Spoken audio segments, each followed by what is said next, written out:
joined now by Democratic Senator Chris Coons of Delaware. He's also a member of the Judiciary Committee as well. Appreciate you taking the time. Look, it seems that Senator Cassidy just cleared the way for a Blanche confirmation. What's your reaction? Look, I'm upset but not surprised that ultimately Senator Cassidy has decided to vote to confirm Todd Blanch.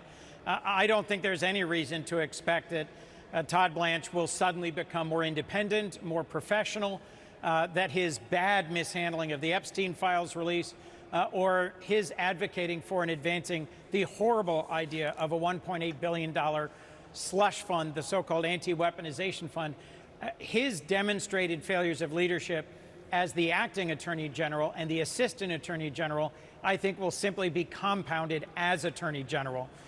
There's other things I have worked well on with Senator Cassidy. We've been good partners on some legislation, but I think this was a decision he will regret, and that the other Republicans who vote to confirm Mr. Blanch will regret. When I sat with him before and after his confirmation hearing and pressed Todd Blanch about independence and his decision-making, there was nothing he said that suggested to me that he will think of himself as the Attorney General protecting the Constitution and the American people, rather than as President Trump's personal lawyer moving forward on an agenda of vengeance. I think this is a very bad day for the Department of Justice. How do you respond to Senator Cassidy's argument, though, a similar one we heard from Senator Cornyn, that a Blanche alternative could be worse? I mean, that's no reason to vote for someone who's bad. So I voted for Jim Mattis, a decorated four-star Marine Corps general who was the Secretary of Defense in Trump's. I voted against Pete Hegseth, the current Secretary of Defense. And to say that I should have voted for him because someone else could be worse, I don't think holds water. We know who Todd Blanch is, and we know what he's going to do with a permanent role as Attorney General. It won't be good. You know, if for those that were listening to Senator Cassidy's speech on the floor, I don't know if he seemed to get emotional there when he mentioned the people of Louisiana, and I know you touched on it too. You two have known each other for a while. Did you speak at all while he weighed this decision?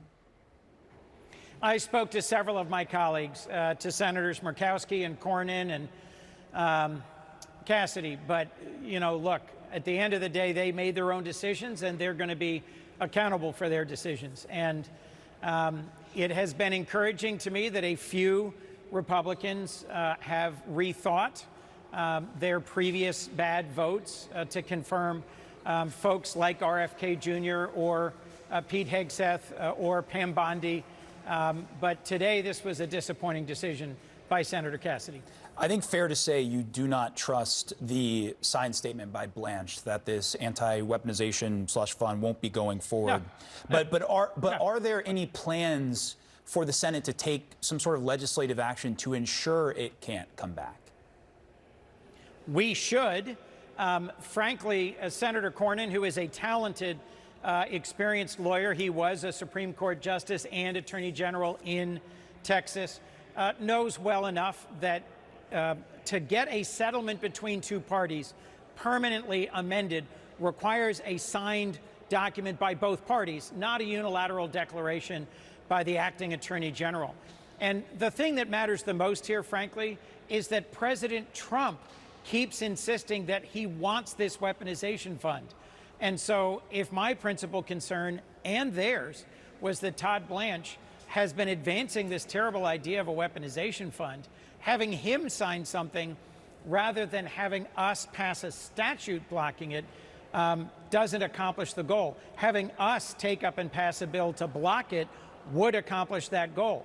But I don't think the majority, I don't think Republicans are going to do that, because that would restrain President Trump's corruption.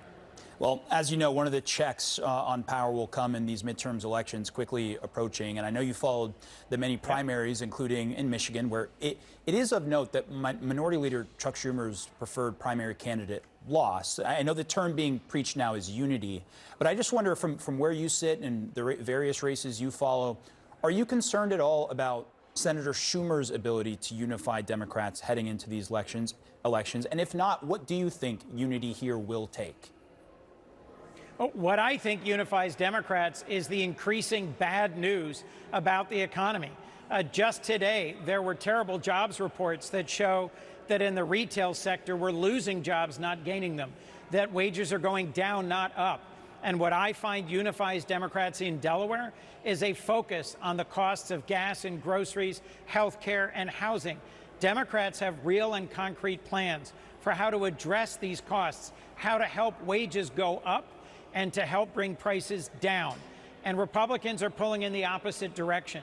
So what I think unifies us is addressing the issues that keep working families up at night and that American families are confronting as they realize they can't afford back to school, which is what's facing most families in the next couple of weeks, spending $1,000 to buy the things their kids need to get back to school. Those costs have gone up 12% this year. So I do think we'll see unity to the extent Democrats are listening to our constituents and their concerns. And you fully trust Senator Schumer to lead the Democrats in that direction? Look, Senator Schumer, over a very long time, has shown that he is relentlessly focused on winning campaigns. I think whether he is successful this cycle will be clear from whether we retake the majority. But he works tirelessly towards that goal. All right. Wasn't a full-throated yes, Senator, but I understand that the full accountability comes from the voters in November. We will see. Senator Coons, I really appreciate the time. Thank you.